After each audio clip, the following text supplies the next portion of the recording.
Welcome to our first Zoom forum.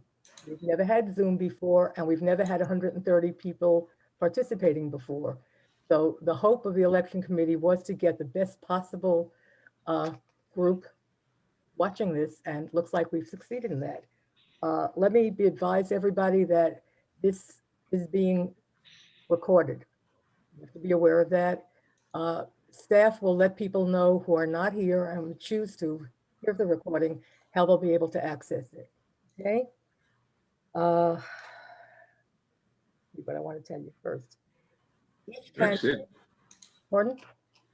candidate will be given 3 minutes to make an opening statement. It will go in order of how they're going to be listed on the ballot. The order is Karen Wilczynski-Griffiths, Michael Spitzer, Ray Larkin, and Jim Mooney. The first question will go to the first person, and then it will second, third, and fourth. Second question will go to the second candidate, will revolve around the same way. Closing statements will go in the reverse. The fourth candidate will have the first closing statement, the third, second, and first. Okay? In previous years, when you attended in person, you would come into the room half an hour before the forum began, and you would be given a white card and asked if you wanted to ask a question. If you wanted to ask a question, you would write it down, you'd have 15 minutes, and then 3 members of the election committee would take them in the back, sort them by topic, and mix them all up and select 1 or 2 questions from each category. And then hand it to the chair of the election committee, and then the questions would be asked. This year, we replicated that as best we could on Zoom. 3 members of the election committee received the questions from management that had come in. Members had almost 2 days this year, not 15 minutes, to submit their questions. Members of the committee, John and I observed, we did not take part in selection of questions. They sorted them into different areas, different topics. And then, John, you're going to explain to everybody how the questions are going to be selected today. Nobody, including John, myself, or any member of the election committee, knows what questions are going to be asked. I can assure you of that.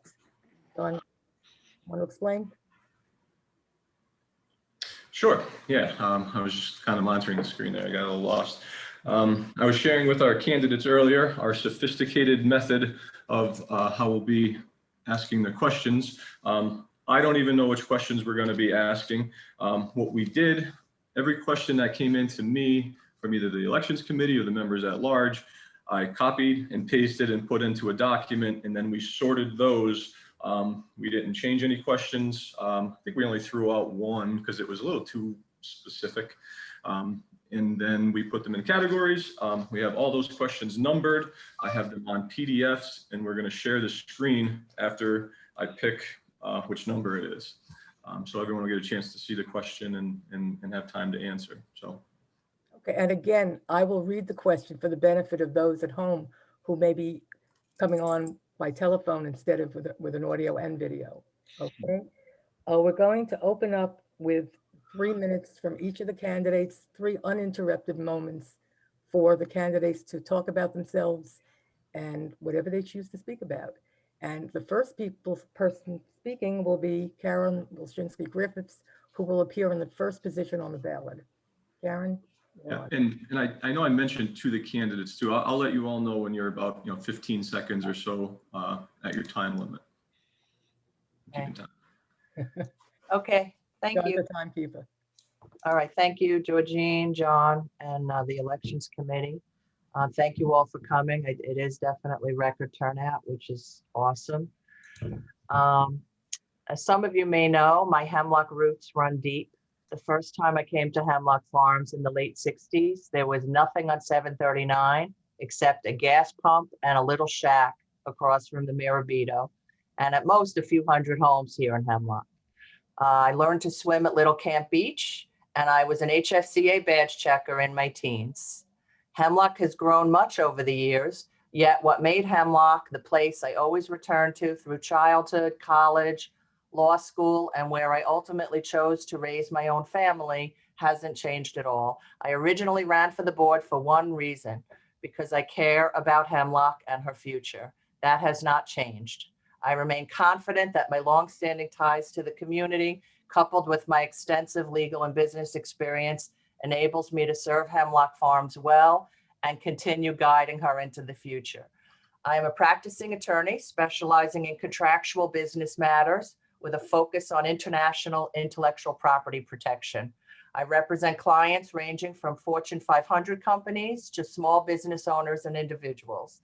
The skills I've honed over the last 3 decades, including negotiation, analytical thinking, knowledge of governance, organization, research, and drafting, coupled with the skills of managing my own firm and advising other business owners on issues of finance, real estate, employment, and taxation, all translate directly to the responsibilities of a board member in their role overseeing the business affairs of the Hemlock Farms Community Association. I am confident that the foundational experience I bring to the table has been critical to my success as a board member. I previously served as HFCA board secretary for 2 consecutive years and currently serve as board president. My community service has included numerous standing ad hoc committees and board subcommittees, including planning, land use, and architecture, to which I serve as board liaison, risk management, long-range planning, IT, and the board subcommittee on communications. I'm also a member of Lake Watch, and I'm a member of the Jewish Fellowship of Hemlock Farms. I continue to believe that we must solve our problems together with communication, mutual respect, and with the best interests of Hemlock Farms at heart. I am committed to continue working towards that goal. Thank you. Thank you, Karen. Michael Spitzer, number 2 on the ballot. Thank you.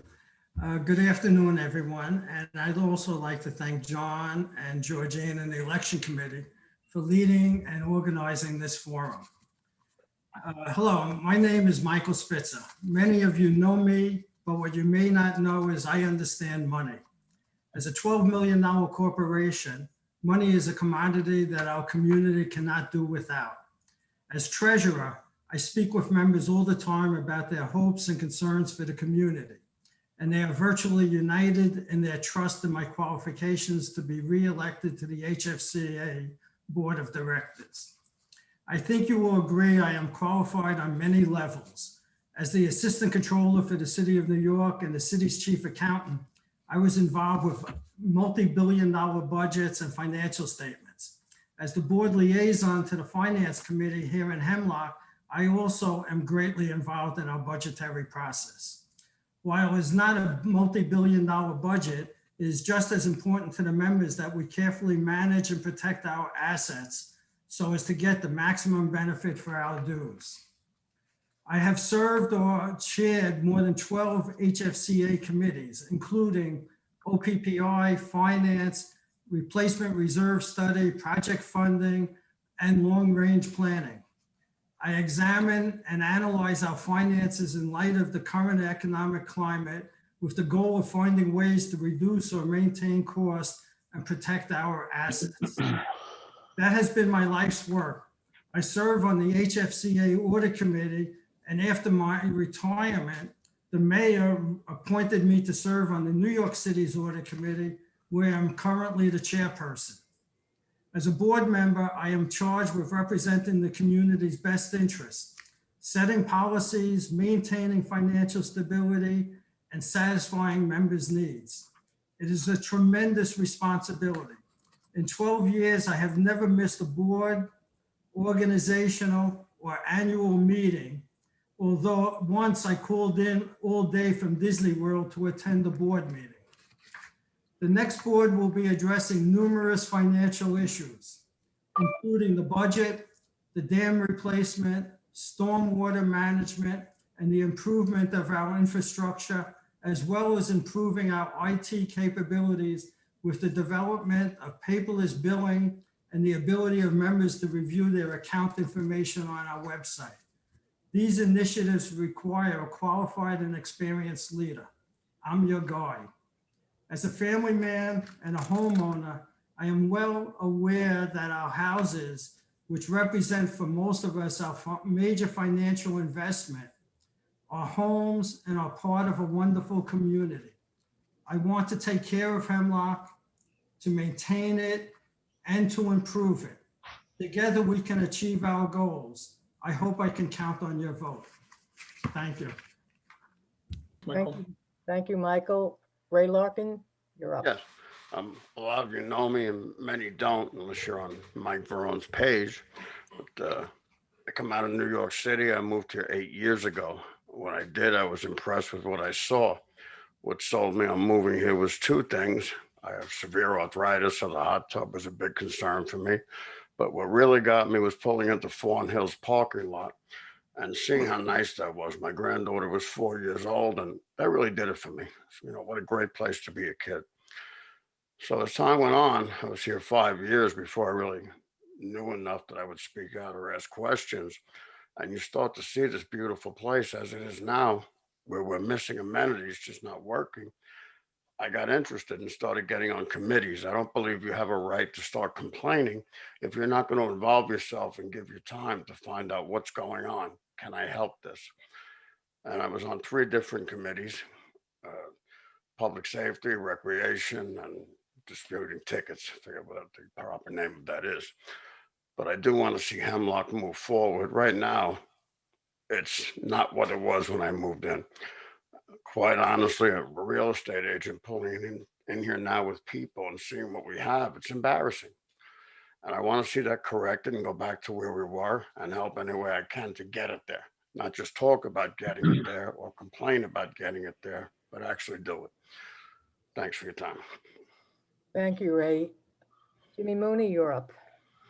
Hello, everybody. Thanks to John and Georgine for working with the election committee to organize this event. And thanks all of you members for being here. I appreciate it. It's our biggest crowd, I hear, that we've ever had an election event like this. So thanks for being here. So my wife and I bought this home here about 4 years ago. And we love the woods. We love camping. We love going to the lakes and the beaches and hiking. And so that's what really drew us in here to Hemlock Farms. My boys love swimming in the lakes and going to Fawn Hill Day Camp. They really get involved in all those kind of things. I have 2 young kids in middle school. They were in elementary school when we moved here. Now they're in middle school. And I personally love to fish and hike and do woodworking. And so Hemlock is a great place for all of those things. I also work in New York, and so I have to go back and forth. And one other personal thing is that my in-laws moved here a couple years ago. We loved it so much that we convinced them to move from Texas, where we used to live. They moved all the way across the country. Now they've retired here and they love the community. They get really involved in the library and all the clubs and groups here. And so it's really a great place that we've called home. And so I'm interested in running for the board because I've served on the finance and the PLUA committee, and I really understand how Hemlock ticks. And I've had almost 20 years of management and executive leadership experience where I have managed people and equipment and materials and contracts and all of these things. I feel like are skills that are very applicable to this role. And so in my current role, my company serves fonts to over 60,000 websites. And so, you know, I know how to communicate with a lot of people at the same time. I know how to push information out there that needs to be heard by those people. So things like recreation or facilities things or things like that. I have ideas for improving that communication greatly. So you're not just looking on social media or hoping to get an email, but a lot of other ideas there as well that will help the community be very aware of what's going on real time in the community. So I'm hoping today we can talk about that more. I really enjoyed serving on committees here in Hemlock, and I'm hoping to take it to the next step and serve on the board. So I thank you for listening, and I hope to speak to you more. Thank you, Jimmy. Okay, John, you're Thanks, going to be on. I want to repeat again, nobody, including members of the election committee, know what question is going to be selected. When John pulls it out of the hat or whatever, the cup, whatever sophisticated method he has, we'll all find out at the same time. Karen, the first question is going to be for you. Okay. Good. And our first category is budget, because I put them in alphabetical order from topics. And the first number question I picked is 24. So if you were here earlier, you heard how we're going to do this. I have to open up that question. I don't even know what the heck it is. Now I am going to share the screen with question 24. And Karen, you're up. I'm going to read that before Karen starts for those that are on without audio. What is your best idea for how to improve any one-line item in the budget? That's a good question. Huh. let me think. Well, I think any one line item in our budget usually includes a multitude of different things, which is generally explained, as you know, on the page above, where it gives the breakdown of each line item. In terms of improving it, you know, it works pretty well the way it is. If I had to think about one way of improving a particular line item, I would have to say possibly relating to the IT area, where I think with a lot of things are bunched together, which can make it more challenging. Maybe as we develop it and upgrade our IT infrastructure, it might be needed to flesh that out a little bit more. And also in the communication front, where we're talking a lot about communication, and we have a budget line for a line item for the Hemlock News. And I think we need to, reimagine that and step back and look at it from the 10,000-foot view as to a broader communication department. Thank you. Michael, same question. Thank you. One line item in the budget is a very difficult question because there are hundreds of line items in the budget. And for those that aren't aware, the community manager prepares the budget. It's distributed to the management, to the board of directors, as well as the finance committee. The finance committee, over the period of October, November, and December, analyze every single line item in the budget.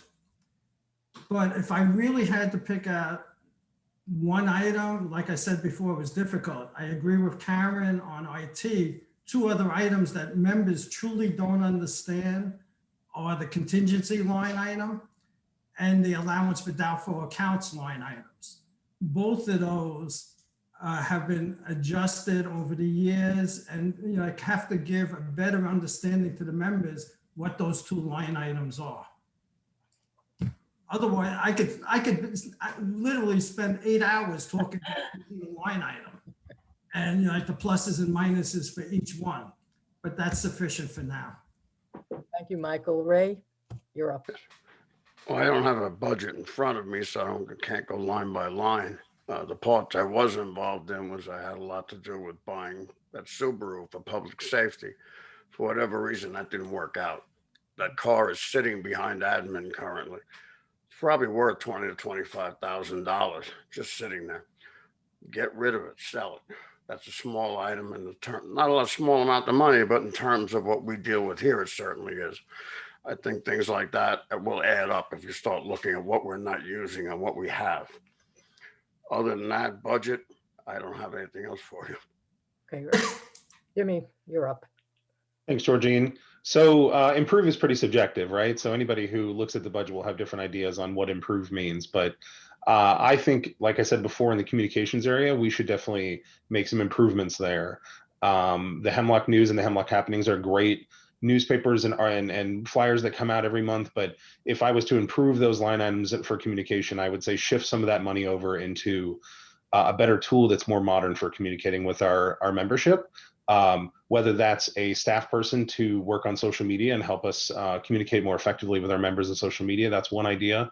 But again, another idea is use some of the tools that I use in my daily business to communicate with our membership and push updates out to them where they want to know, are the pools up? Are the lakes clean? Can we go swimming? Things like that. Make sure people are knowing what's going on and also can look back and see what issues may have come up in the past, so we're not repeating our past mistakes. So that's an area in the budget I would improve.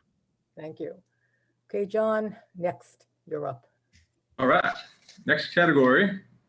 I realize it's backwards. I didn't think to try to write these backwards. This is code enforcement.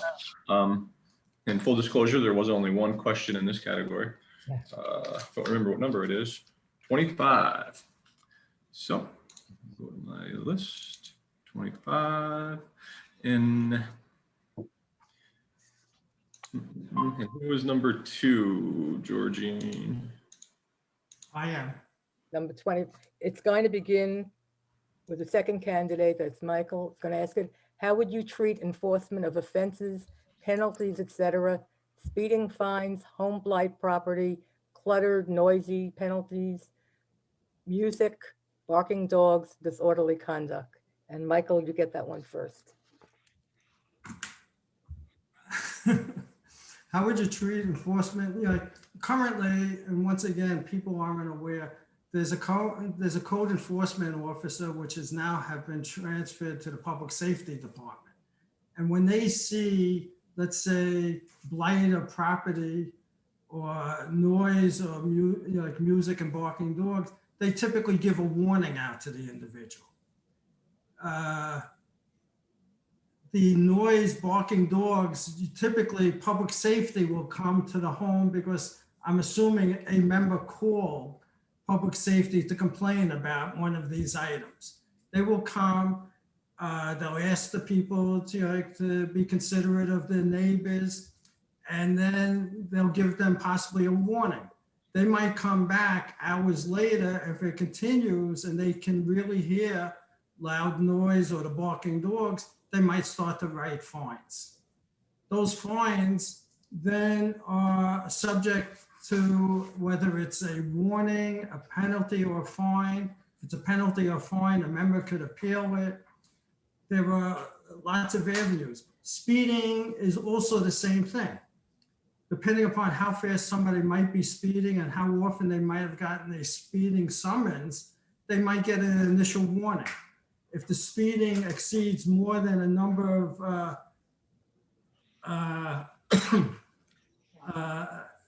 a certain mileage that they're speeding by, they might just get an actual fine. Once again, a member must can file an appeal.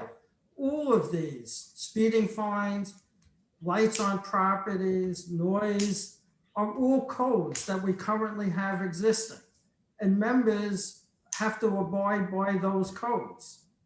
So, you know, the fact that they might not, you know, is then what comes into the summons or the appeal process. The blight on property. Michael, that's your, can you wrap it up? Okay. Sorry, I'm gonna try to be strict. The community can't go against the property without a court order. So as much as a property might be very, you know, like ill to somebody's eyes, the community just can't go onto that property and remedy it. Thank you. Okay. Ray? Okay, I just lost a sign here, but if I remember, speeding and disorderly conduct here are the only two things I see that Would you you like me can't to- walk over and knock on your neighbor's door and speak to them. And that's what I really want to see more of in Hemlock, is that feel of a neighborhood where you talk to your neighbors. I don't see any reason to call public safety if I haven't spoken to John about whatever problem I'm having with his property. And at that point, he's either going to work with me, maybe he just needs another pair of hands and I can supply that. Other than that, you call us to public safety. Disorderly conduct and speeding are not something you can talk to anyone about. That's going to be left with public safety. For speeding, they look at your records, they know how many times you've been pulled over. Have you been given a warning? Is this your 5th speeding ticket? I mean, all of that would have to come into play.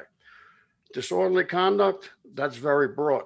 Depends on what you did. I understand we had a very serious situation in Elm Beach recently that could have really blown up without public safety getting there quickly and breaking it up. So they have to be taken one at a time, depending on the offense. And did you cause a near riot when people can be hurt? That's a very big area to cover with one answer. And that's all I have for that. Thank you. Jimmy, you're up. Thanks, Georgine.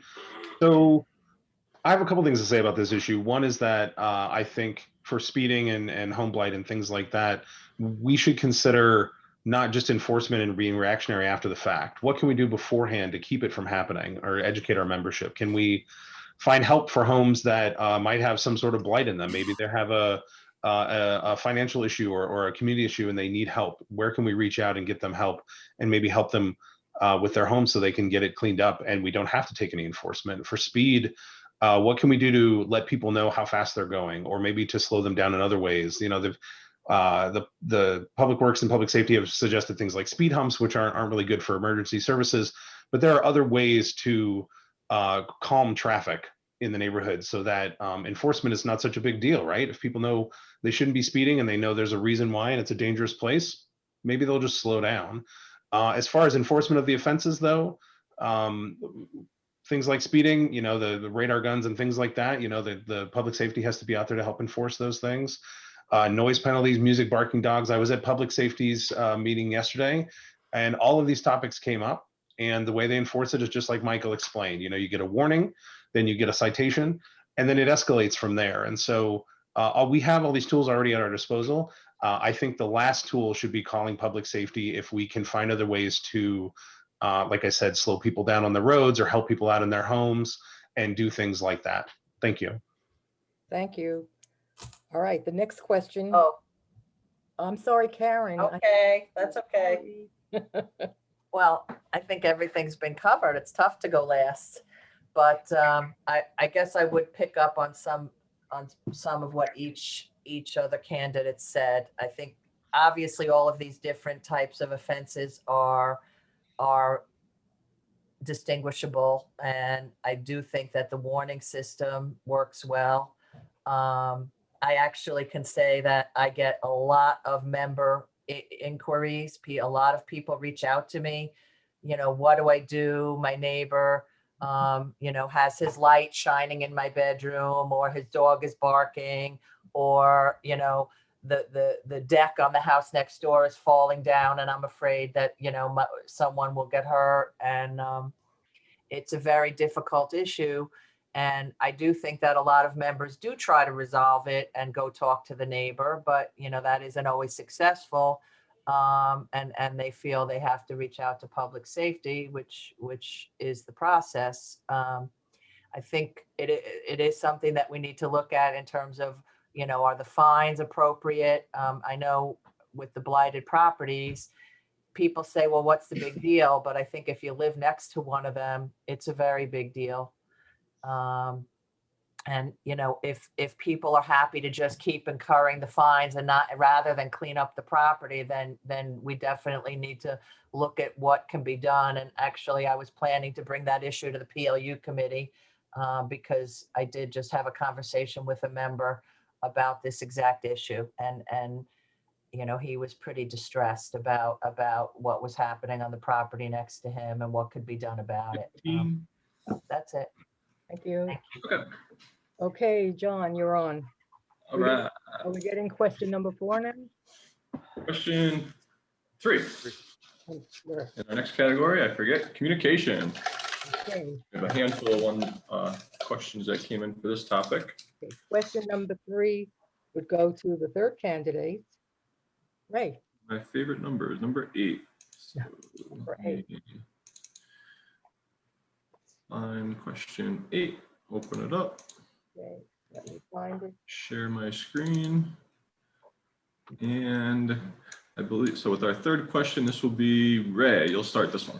Georgine, you want to read it? I'm going to read it for the benefit of members who don't have video. I've always found that clear, factual communication is the best remedy for misunderstanding, misinterpretation, and ultimately bad feelings about the board. What will you do to improve communications between the board and owners?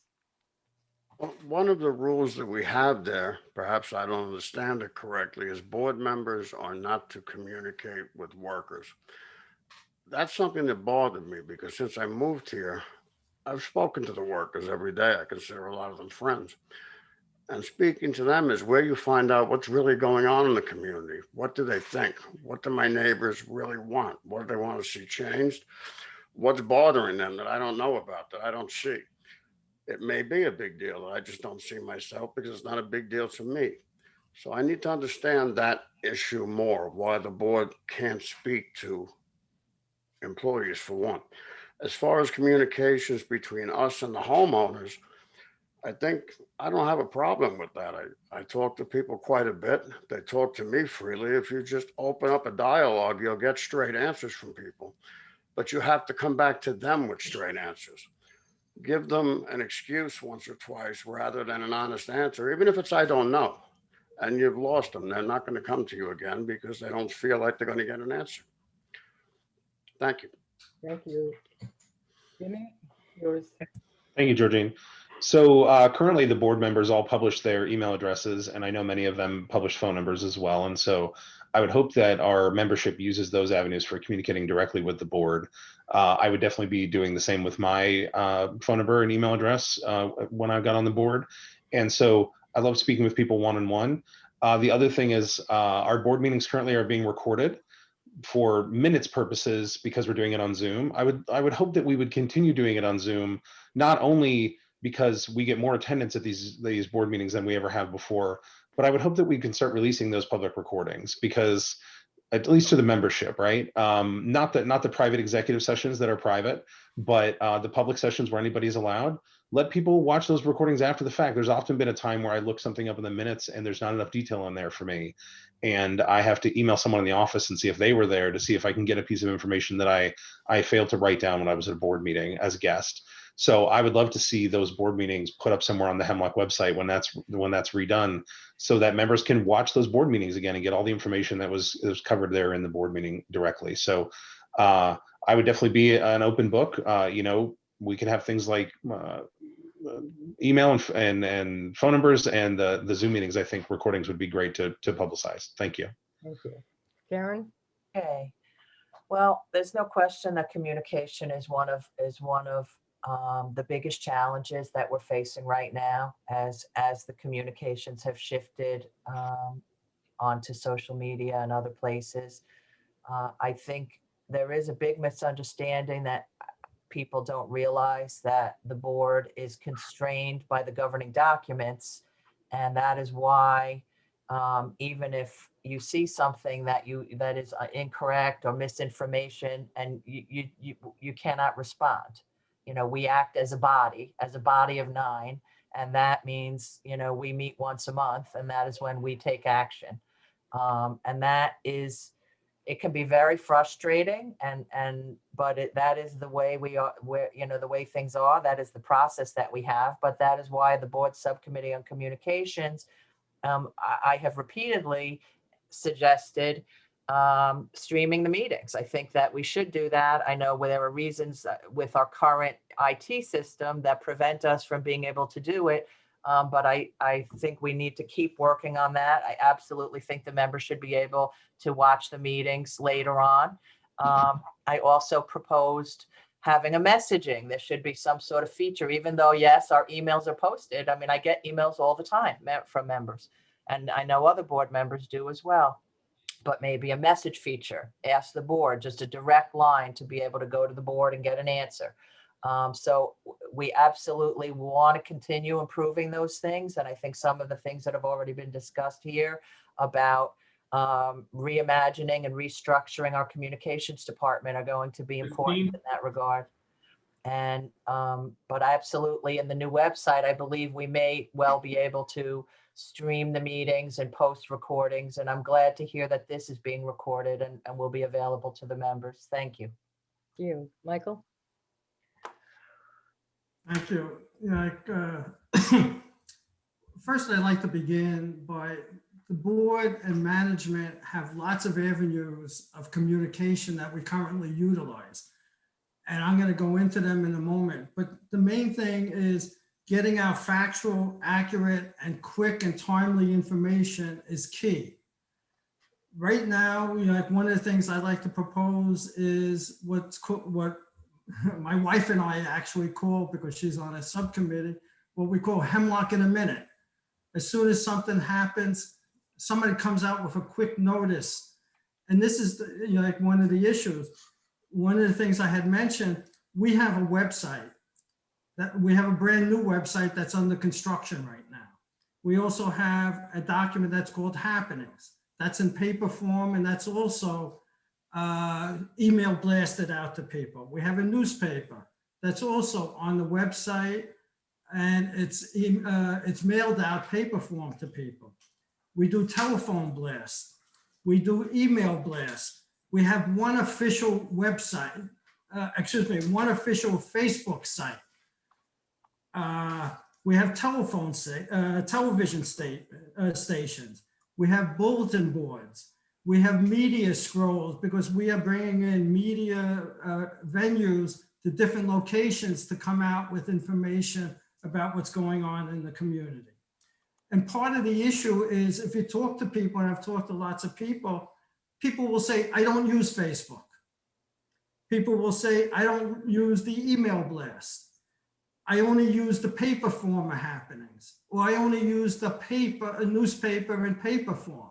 15. So part of the issue is addressing all these middle ground venues to come to a common understanding to get out timely information.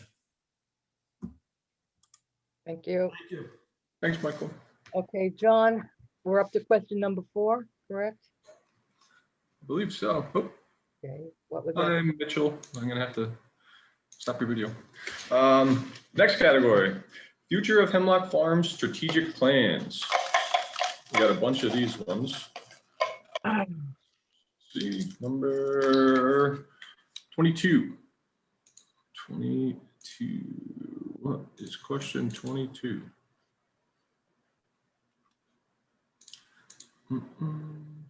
Okay, 1 second. And Georgine? Okay, in your opinion, what are some of the issues that we need to address in the future? That's question number 4. We'll go to candidate number 4. Ray, you're on. Jimmy. No, I think it's me, George. I'm sorry, Jimmy, I forgot you. There you go at the bottom of my screen. Sure. I think the 3 most important subjects that we need to address in the future are communication, recreation, and the environment. And I'm going to go backwards. So I think the environment is super important. We all moved here because we love the outdoors. I don't think anybody moved here because they love sidewalks and subways and city streets. You know, they love the green spaces. And so keeping our lakes healthy and our fish population healthy, keeping our streams healthy, making sure that the deer population is healthy, all those are super important. I think we need to continue strategically planning for that. Number 2, recreation, making sure that our pools and beaches stay clean and ready to enjoy. I know we've had some stumbles this summer, and I'm hoping that you know, all that gets cleared up before the summer starts really get going in earnest. So a strategic plan to deal with those kind of issues.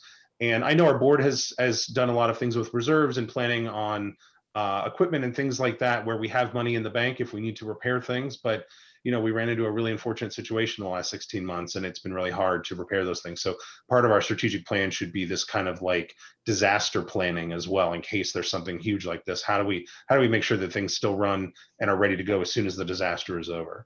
And lastly is communication. I keep beating this drum, but I think that right now it's very difficult for a member to know what happened at a committee or a board meeting without going on the website and reading the minutes, and then the minutes aren't super effective. And so whatever we can do to communicate the changes in the plans that are going out to the association, I think that needs to be in the strategic plan. Again, I think a social media focus needs to be in the strategic plan. I think that membership notifications on a regular basis about facilities and recreation and things that are going on, that needs to be part of our planning as well, because in the long term, things are going to get more and more technical. Information is just going to start moving faster and faster. And so we need to keep up with that pace as well and make sure we're being effective in communicating with our membership. Thank you. Thank you. Sharon? you're up. Okay, this is a good question. And Hemlock Farms desperately needs a strategic plan. The last official professional strategic plan we had was from 2004. And every year that I was on the board, we would say, we really need to do a strategic plan. And then we would say, oh, the members will freak out because it costs money. You need a facilitator. A true strategic plan would take place off-site, so you're not distracted and getting pulled, and people are getting pulled out of the room, and you can focus and do it. And we said, we have to do it. We're just going to grin and bear it. Obviously, that backlash most certainly did happen. Then the pandemic hit, and we weren't even able to do what we needed to do, but we have been working on it on Zoom. One of the biggest issues, and this comes up a lot, is we have aging infrastructure and facilities. One of the beautiful things about this community is our history, but a community that goes back to 1963. A lot of the amenities that were mentioned here today that are discussed a lot, the pools, the hot tub, the steam room, those amenities are 30 plus years old. And that is why last year the board decided to do a feasibility study. We need to look at every single facility and amenity that we have and determine where we are and at what point are you throwing good money after bad. What happened this year was we learned when we went in to do our annual maintenance that we could no longer Band-Aid a problem, and that sometimes an amenity needs a complete rebuild. I think a lot of people understood that. If you're going to do it right. Otherwise, you're going to keep having problems. But we definitely need to address not just the recreational facilities, but as we also learned, our water infrastructure, our stormwater infrastructure. Infrastructure is a critical part of our strategic plan, as is communication and trying to streamline these governance procedures that have been in place for 57 years to make it easier in 2021, to bring Hemlock Farms into 2021. Thank you. Thank you. Michael? Thank you. There are a number of issues that need to be addressed in the future. One is to maintain the fiscal and strength and integrity of the community. We have large expenditures coming up, both for infrastructure and the dam, water, the stormwater system. Other items, as mentioned previously here tonight or this afternoon, is communications. We want to improve the IT infrastructure of the community, to improve communication, as well as cutting down on costs within the staff area. And of course, infrastructure, both on the water side, as much of has happened lately. We've had a well that the shaft broke. We have to address our water supply system. We had 29 pipes that leaked. We have to address the infrastructure for all the piping. We also have to address the supply system. Might we need a new well? And my real issue about that should be addressed is a survey given out to all the members of the community to see what they want. What are their desires? What are their wishes? There is a multi-purpose building or a recreational building, lots of different terms being bandied around.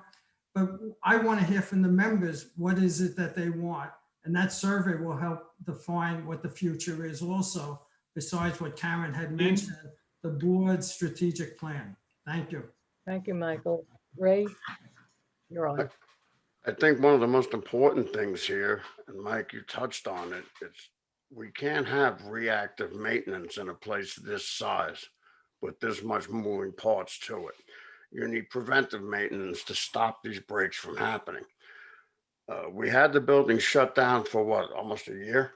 Would have been a good time to really put things through their paces prior to Memorial Day, sometime in April, February. Let's make sure whatever little hiccups are there are done, and we can open and give our members a nice, clean place to look at, to admire, to use. I think it was really a blessing that it rained, because the shape of the one pool we had was pretty bad. Also, we did install a brand new heater in the sauna in the beginning of 2020, right before the virus hit. A brand new unit, the correct size, it got up to a good temperature. So things were being addressed, but we got to follow up on that. And I thought it was 16 pipes broken. I believe Mike said 29. That's pretty bad. We brought in specialists to look at this and to find that one major leak. If I remember right, 50,000 gallons per day. That's a phenomenal number. Is it feasible to bring them in once a year and find these leaks before we have 29 of them? It just seems to me to be cost effective and smarter to find them as they come rather than go look for them when they're already way over our heads and do it. Thank you. You. Okay, John, you're up. Okay, stop my share. Next category, I keep doing this and no one can read it, but miscellaneous. Got a bunch of questions that didn't exactly fit in any of our categories, so we named it miscellaneous. Question 12. Question 12. Open up, and I think, are we back to the beginning? We'll start Mhm. from the beginning. We're gonna start 1, 2, 3, 4. Start from the beginning. Okay. You wanna The greatest take, outdoor danger in Hemlock Farms is tick-borne disease. Pike County is #1 in America tick-borne disease per capita. And Pike County recently found that 30% of local ticks carry disease. 2021 has seen more tick activity than ever. What do you propose Hemlock Farms should do to address ticks? We're going to start with 1 and work our way down. Okay, that's me. That's you. Okay. Well, as a matter of fact, I was invited to join the Pike County Tick-Borne Illness Task Force. And as you may know, the Hemlock Farms Conservancy already works closely with that organization. And I actually picked up a tick key last week that they sell. It is a very, very serious problem. The ticks, it's not just in Hemlock, I would say Pike County. Tick-borne disease is a serious problem. And what I would say is that is one of the most important reasons for maintaining the ecological balance of the forest in which we live. People complain about the turkeys. People complain about a lot of the smaller animals. They eat the ticks. Don't bother them. Let them do their thing. They're eating the ticks. I think that one of the things that we do is the chipper days, which is underway now. Clearing brush, clearing things, loose brush, which will provide a home for ticks. But I think everyone needs to be preventive themselves and follow basic protocol. I have a dog. Every time I walk him, I come back and I'm picking ticks off him. They say, wear clothing, look yourself over every time you come back in the house. We are always looking for different ways of minimizing this threat, and it is a real threat. Thank you. Michael? Yeah, this is an issue that really hasn't even come to the board as an issue to the magnitude that's on this screen. But I would have seminars to explain to the members what are ticks, what to look for, education. I'd bring in experts to identify how serious of a problem do we have within the community. How do we handle that? As Karen had mentioned, the community currently does chipping, which tries to get away with a lot of material. We also have the deer cull, and the deer is a big transporter of the ticks. So try to educate, try to address this by, like I said, bringing in experts, distributing tick keys, which a lot of the Hemlock Farms Conservancy distributes now or sells now, as well as the maintaining the ecological balance within the forest. And that's about all I have to say on this topic. Thank you. Ray, you're up. Well, ticks is obviously not something I know a lot about. I'm a cityiot. I came here from Brooklyn, and I knew about ticks on my dog. I learned a lot more when I got here. I do have the tick key. They sell them in the office. They're $5, and they work very well. But as far as the ticks themselves, I don't see what we as residents, we on the board, or as residents can do to solve the overall problem. I know walking around the woods, I've been taught it helps just wear a pair of white socks and pull them up over your dungarees so you can see them going in the house before you bring them into your home, before you get them on the dog. Someone said already, check your dog when you go in. And leave the critters alone that are doing that thing. Let them eat the ticks. And can we get a discount perhaps from a local exterminator? If all the residents use one place like we do with propane, that would be one quick suggestion. Okay, thank you. Jim? Thanks, Georgine. So every time I go fishing in the streams around here, I definitely pick up a tick or two, and I check my clothes and everything every time I come in. And so making sure that the community is educated about ticks, I think, is number one. No one's mentioned it yet, but go to pikepa.org And there is a whole section on there about ticks, and they will tell you all about what you should do, what you should look out for, all the statistics that were cited in this question. All of those things are really important. I also think we should work with our experts in our community. The Conservancy has a lot of expertise, and they do things like pass out tick keys and things like that. And they're a great organization in the community that can help us manage the plant and animal population that takes care of the ticks, but also educate the community. So I think the board should make sure we're educating people and making sure we're recommending events and things like that, and inviting the proper experts in to talk to people when the opportunity is available. Thank you. John, you're up. All right. And as I'm going through it, full disclosure, Angel had a tick on her yesterday that we had to address. Our next category is going to be qualifications. So ticks are everywhere. They're even in Lackawanna County. This is question number 6, correct? This will be question 6. Yep. So we'll be at position 2. Michael, you're up. Question 4. Did you put it up there? Not yet. Okay. Question 4. Here we go. Okay.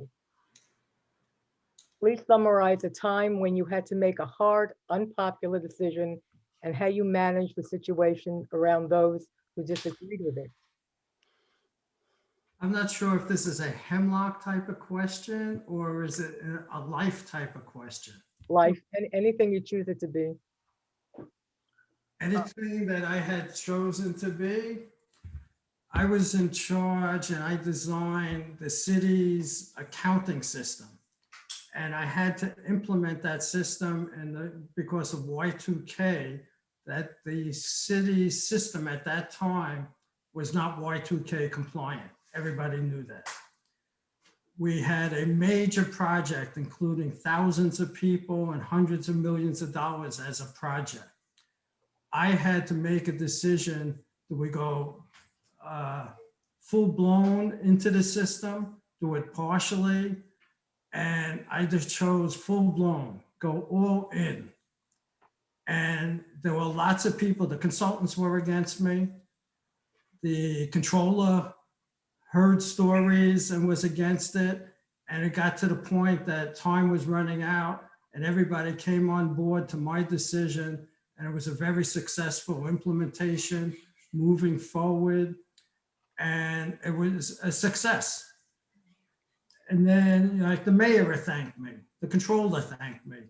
It went all the way up to the state. There was one other issue where there was what was called other post-employment benefits. It was a new accounting change that you had to book or record liabilities that weren't on the books. The initial cost, I chose to book the whole amount, where some people said amortize it over 15 years. The amount that I had to book was $53 billion.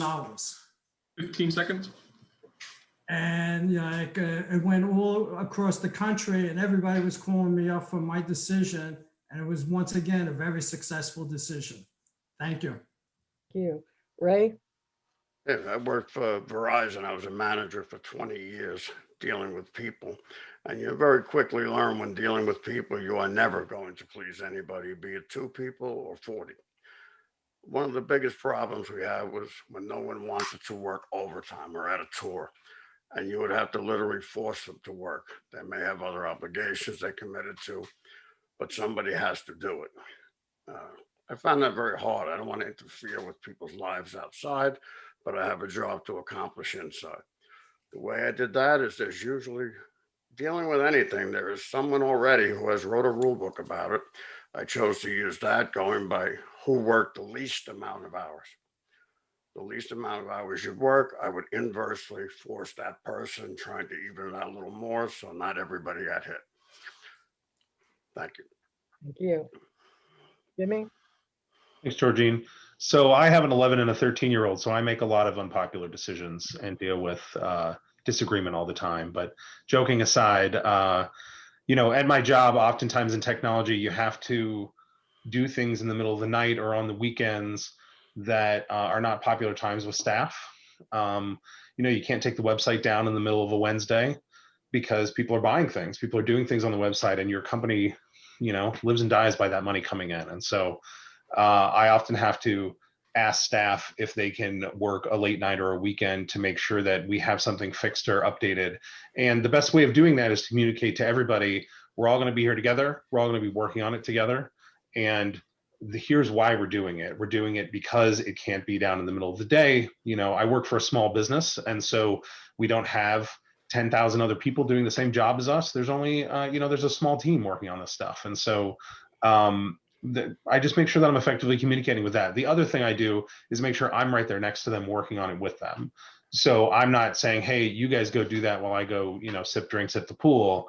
I'm also online. I'm also in the office. I'm often the one buying the donuts because they're, taking care of the heavy lifting on some of these technical issues. But, anything I can do to help motivate them and keep them happy and make sure that they understand the reasons why we're doing some of these things to make it less hard or less unpopular for them. Thanks. Thank you. Karen? I've been sitting here the whole time while everyone else is talking, trying to think of a good example. And I was going to go with the 14-year-old teenager, but I would say a lot of the decisions that have been made since I've been on the board, although we're not really permitted to criticize decisions the board made that we may not have supported, but we have made some very difficult decisions that I know that the members didn't understand, and that is the job. You can try to explain it as much as you can. If I had to point to one example, I would say the uproar we faced some years back about stormwater and the different ideas that were around about the funding, because I had just joined the board and sort of stepped right into this maelstrom that I was just learning myself. But in a lot of cases, just like one of the ballot props this year that's causing a lot of conversation, it's a hard decision, but it's a decision that we're putting before the members. It's not a decision that we're making. Sorry, I'm a little all over the place. But the other thing I was going to say was when the members reach out to the board and need an accommodation on, they had a leak or their water bill was high and they didn't know it, or, those can be very, very difficult decisions because you're very, very sympathetic to any individual member's plight. But again, sometimes you're constrained by the governing documents from being able to, forgive this and not forgive that. So all of those are very difficult decisions, and you just try to communicate it and show that you're sympathetic and explain your reasoning. That's the best you can do. Thank you.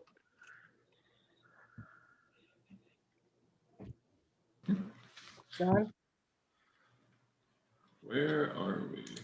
I think we're up to number 7. Is that where we are? I believe so. Okay, so next category, recreation. There's only one question in there too. Yeah. I have more on that. Let's see. Number 11. Looks like a smiley face. Number 11.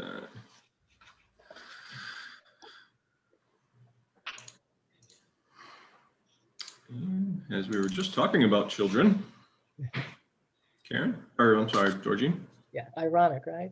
All right. Number 11, there are many children growing up in Hemlock Farms. What will you do for our kids? And that question is going to candidate number 3, and that's Ray. Yeah, I was just talking to my wife about this, and the Hemlock Hurricanes was a great organization my granddaughter was in. And you look around by Fawn Hill, our playground is really pretty sad.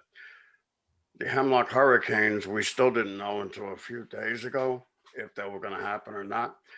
And it was a little disturbing because it did seem to us like we're moving away from kids' activities, more like to an adult community. And I hope that's not the case. I would like to see the things we have here for our kids, like the ball field. Since I'm here, we haven't had a little league team, and I'm sure we could. We had a karate class here. A gentleman would come in, sensei, and would teach right in the steer barn. We have a lot of kids here, and at one point he only had 3 children there. And I still can't understand why. I mean, how more convenient can you be? Just drive up to the end of the road and you're there. No trip to Milford. So I do think we need to definitely do something with the amenities to keep our kids busy. It's one of the reasons I moved here. The most important thing was my granddaughter's schooling, and I got to keep her busy. There's no perfect place to raise kids, but I see here the enemy is most definitely boredom as they become teenagers. That's the most important thing we can do, is to keep them busy, keep them away from the stupidity that we all did as kids, because it's a lot more dangerous now. Thank you. Thank you. Jimmy? Jimmy? Yeah, thanks, Georgine. So I recently got my hands on every previous issue of the Hemlock News, and I've been reading some of the fun ones from the 60s. And the teen center in the 60s was a very different place than it is today. The teen center, for many that might not know, not only had the fun things for the kids to do, but had a board of directors just like we're trying to talk about now. And they had elected officials, and they participated in events like that and had their own little events. And it was a really kind of different and thriving place. And so that would be something that I think would be really neat to bring back, is some sort of setup like that. So anyway, that's like I said, I have an 11 and a 13-year-old, and so I would love to see them get involved with things like that and meet more kids out in the community, and just utilize the recreation facilities more, utilize summer camp more. Maybe even advertise the summer camp as a thing that kids around our community, because we do allow people to come in and use the summer camp that are friends of members and things like that. So those are a couple ways I think we would improve things for our kids in Hemlock. Thank you. Karen? Okay.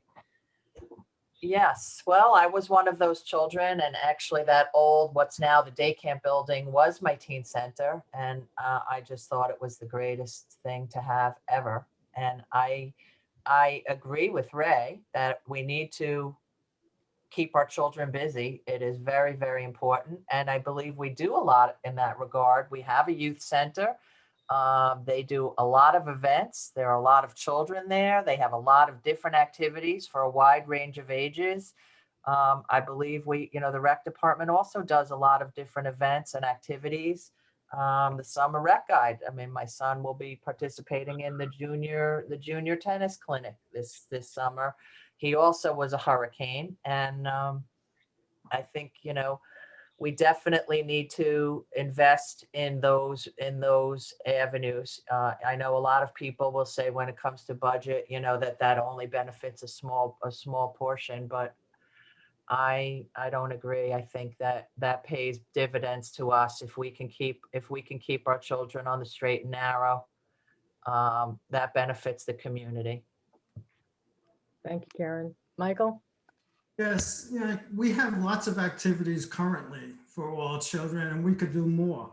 We have a camp, we have a youth center, we have a seedlings program. The library has children's programs, and we also have a lot of holiday functions.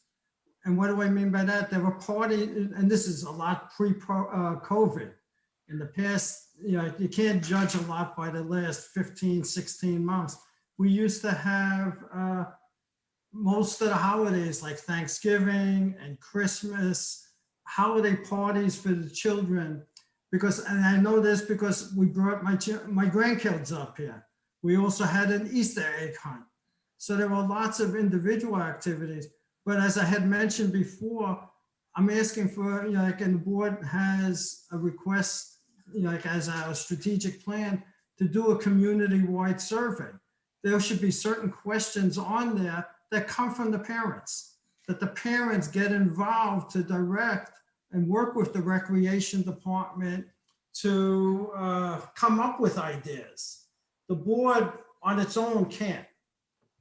We react to things. We need to have the kids get involved. Maybe the parents get involved, have meet and greets with the parents and all the kids.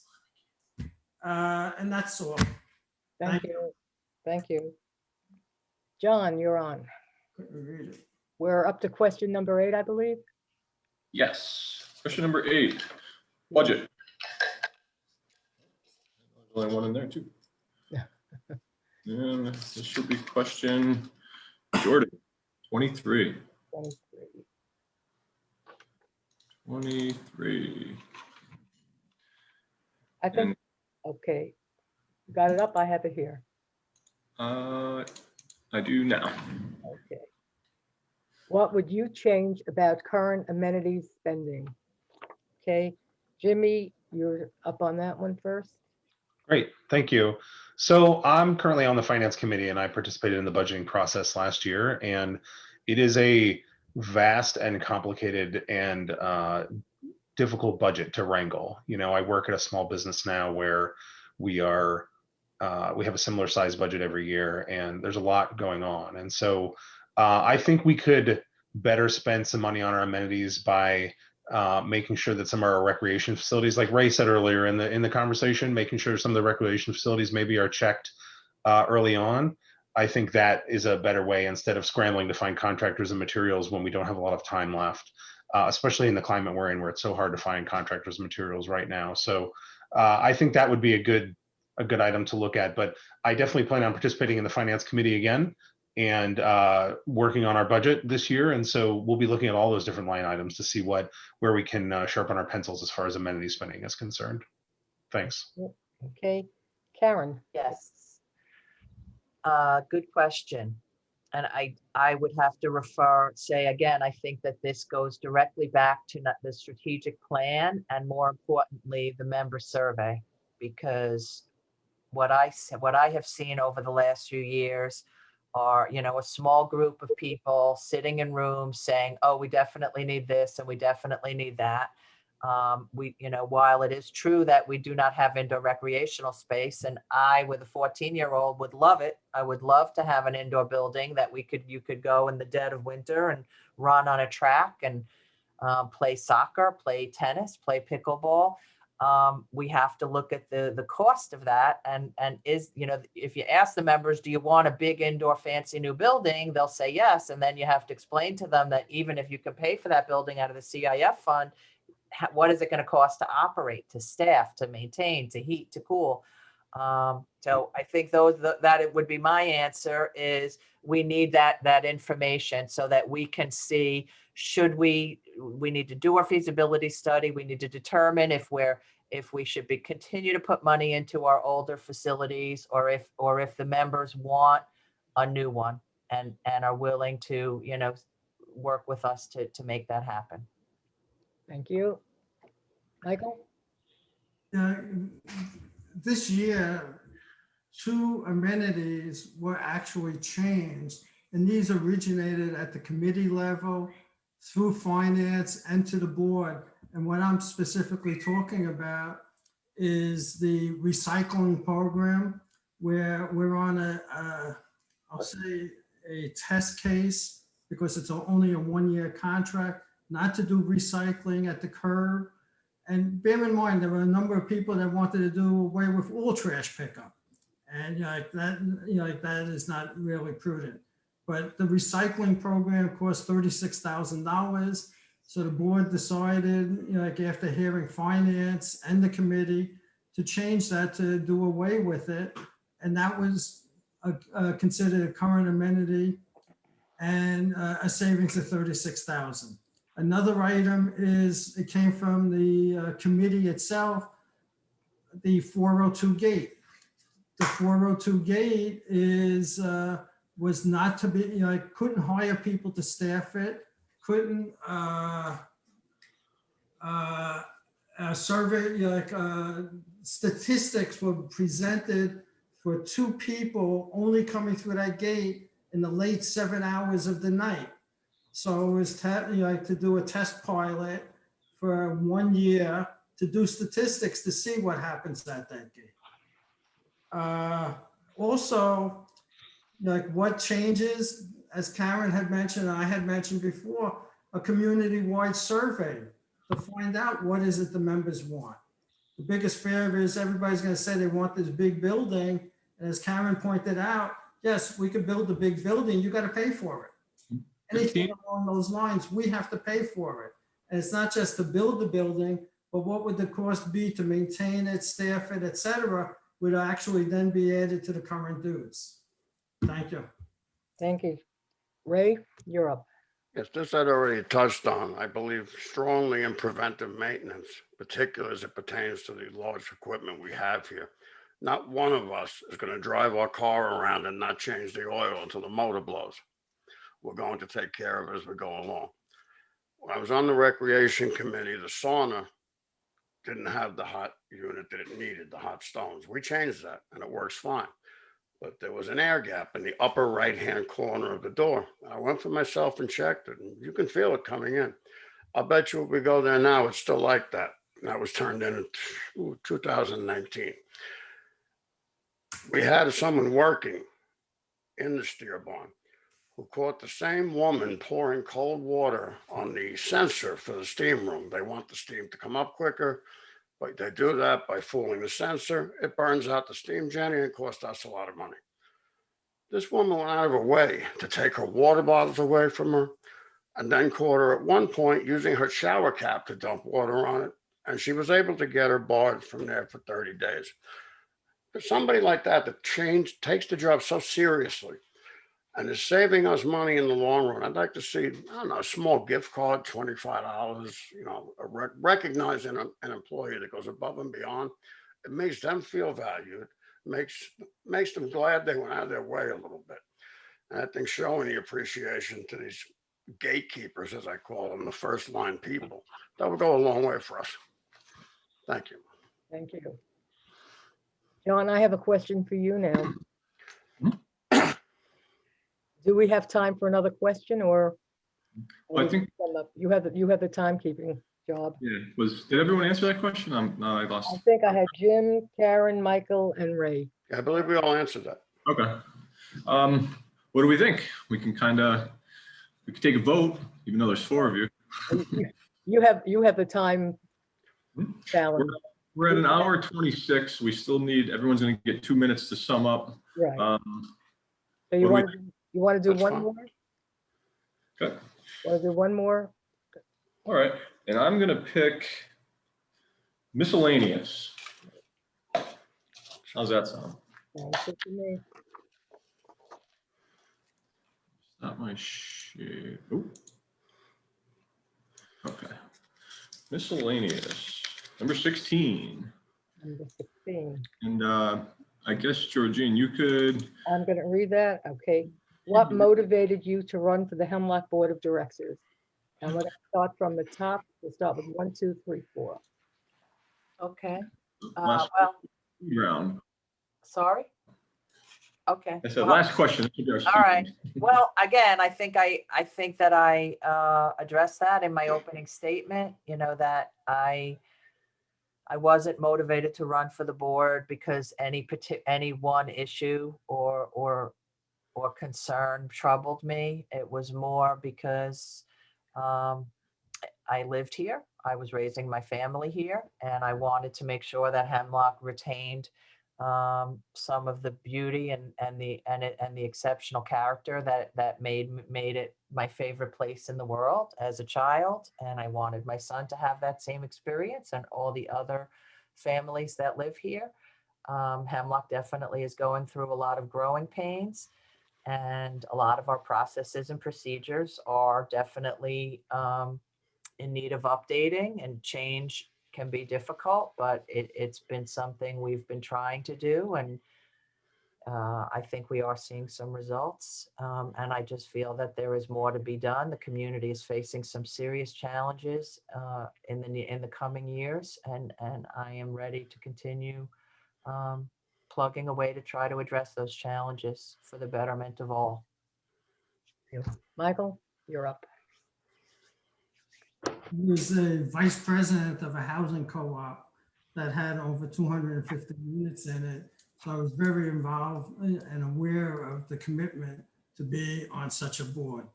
But how did I come involved? My family did not want me to get involved, because when I get involved, I'm all in, totally in. And I was recuperating from surgery when I went to my first finance committee meeting. And there were a whole bunch of questions being asked and nobody had the answers. And I didn't know as a guest that I could actually talk.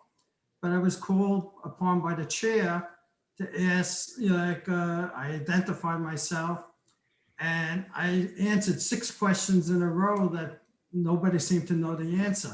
The chair and the president of the community at that time came up to me after the meeting and actually said, "Are you on this committee?" I said, "No." They encouraged me to join that committee and then after a year of being on that committee, they encouraged me, they voted me to be vice chair of the committee and then said, I have to run for the board, that the community needed my wisdom and knowledge to work on the board to lead the community forward. Thank you. Okay. Ray, you're up. I think what motivated me more than anything is, well, first of all, I miss sitting down face to face with you folks at a board meeting. I would hope in the future we can go back to that and include Zoom. Some people like the Zoom. I'd like to see them both incorporated if considerable. However, what motivated me to run is you have certain rules on the board, but they're not the United States Constitution. Some of them I really believe need to be looked at and changed a bit. I think people need to be heard more. I was on Mike Verone's page, it's a page that he doesn't throw anybody off, he doesn't censure anybody. And there was some honest, real problems there. And again, I don't feel you have a right to mouth off about problems if you're not willing to be part of the solution and solve them. I didn't see anybody stepping forward to run. I didn't consider myself qualified, but I put my name up there because, quite frankly, no one else did. I was very humbled by the support. And then I sat back and thought about it. I do have some management experience. I can learn the ways I have to for the board and hopefully get some things changed for the better. For instance, the First Amendment does apply here in Hemlock as well as any place else. And other things I'd like to discuss with you when we have the chance. Now is not the time.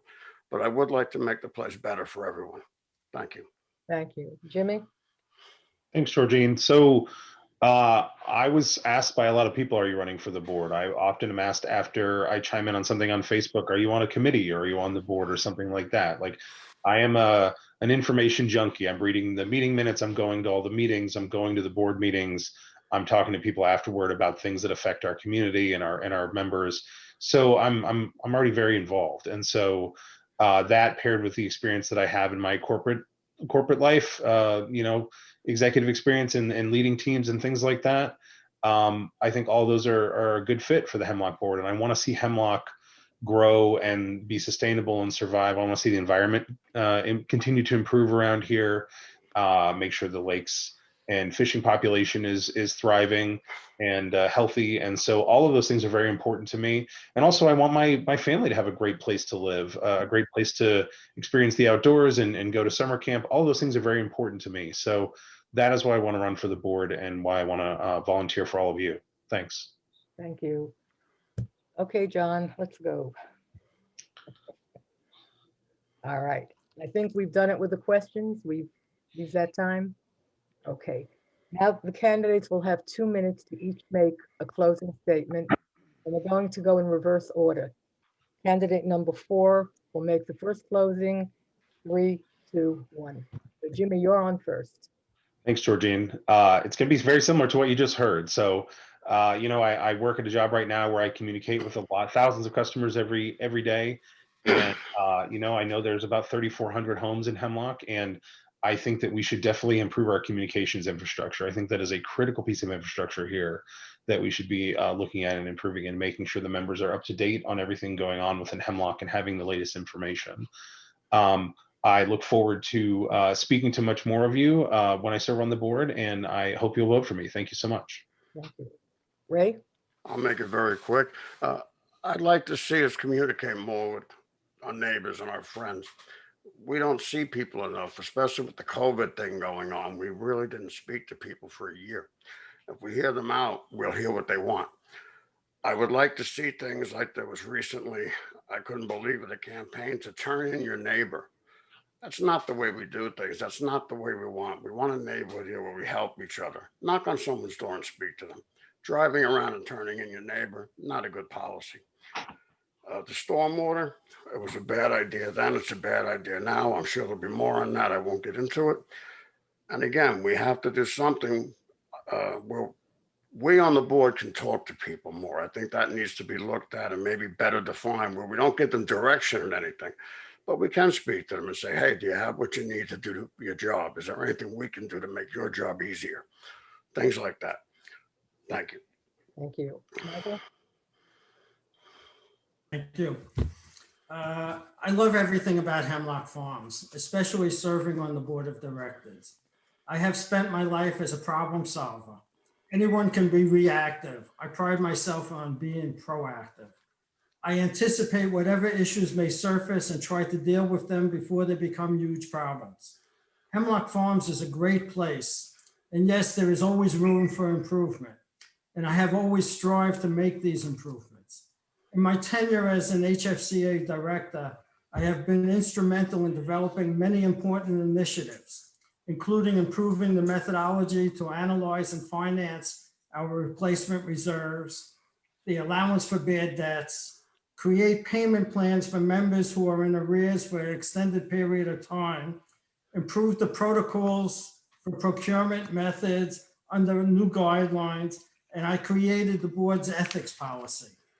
What we need to do is maximize our results with a careful eye on spending.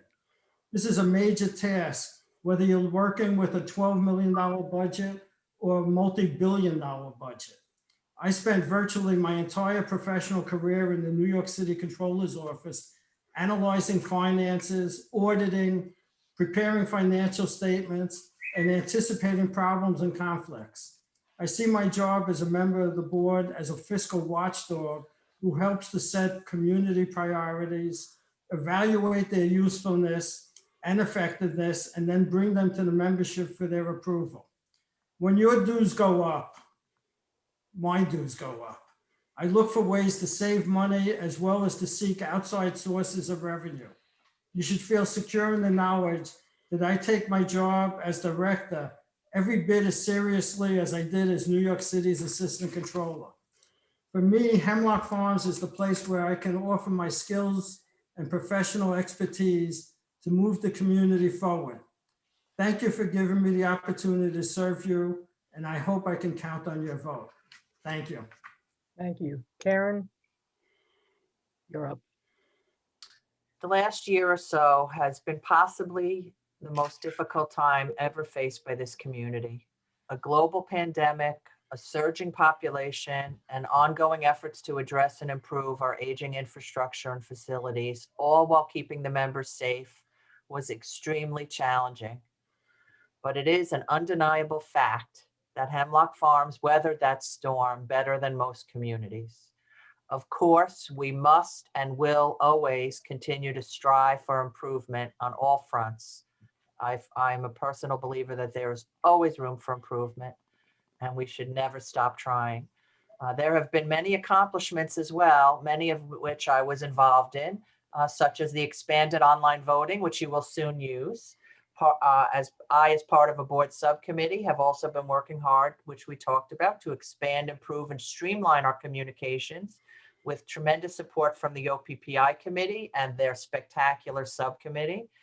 We've also made very meaningful progress on the IT front. Michael touched on it, including the ability to Zoom meetings, dramatically increasing member engagement, as we see here, the ability to use credit and debit cards in the office, a pilot paperless billing project, an updated, easier to use website, which we'll be launching in the next couple of months, a new computerized gate system, and a plan for upgraded HOA software in the next year or so with superior functionality for the members. Another board goal, which I have been personally committed to and involved in, is the effort to bring expanded broadband options to Hemlock, either in the form of more competition or bundled or discounted services from our existing providers. Hemlock faces many challenges in the short and long term that demand steady, creative leadership. The members will also have a critical role to play in providing the feedback needed to finalize the strategic plan currently under development by the board. Engaged, well-informed members are vital to the success of this effort. I know that there is much more I can do to help Hemlock Farms move into the future, and I remain committed to working towards well-thought-out solutions that protect that future. I respectfully and humbly ask for your support in enabling me to continue serving this community that I love. Thank you. Thank you, Karen. Thank all the candidates. It was a terrific, terrific forum. And while I have a captive audience, I'm going to do a commercial. Okay. If you have not already done so, please give your email address to the administration office and permission for them to send you email blasts. That is the best way to get information. Many, many of you have already done that, but they could use more. So if you want timely information, make sure that the office has your email address and your permission to use it for email blast. My second commercial is about voting. Your vote is your voice. Please come out and vote. And I urge you to use the electronic method. It's safe, it's secure, and it's a lot less expensive than when you do the paper ballot. When the paper ballots are done, besides the mailing that has to go out to you with the ballot, it has to go to the auditor's office to be tabulated. That costs money, guys. That comes out of your dues.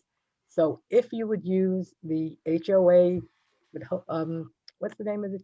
Vote HOA. Vote HOA, yeah. Over HOA. Safe, secure, easy, and a lot cheaper than the paper ballot. And I thank the candidates. It was a terrific, terrific forum.